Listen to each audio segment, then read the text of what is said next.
25শে ফেব্রুয়ারি শোক দিবসকে ঘিরে গোটা দেশ জুড়ে জাতীয় পতাকা অর্ধনিমিত রাখতে হবে।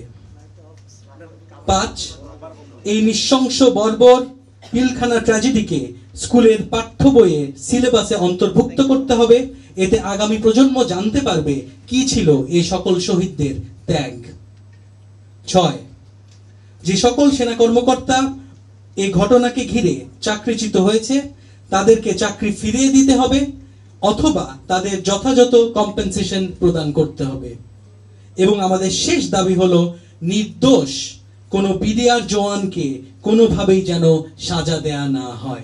বাস্তবায়ন করতে পারি তাহলে আসলে পর্দার আড়ালে রয়ে যাওয়া, যেটা বললাম, ষড়যন্ত্রকারী যারা রয়েছে তারা বেরিয়ে আসবে এবং তখন আসলে তাদেরকে আমাদের দেশের প্রচলিত যে আইন রয়েছে সেই আইন দ্বারা আমরা চার্জ করতে পারবো।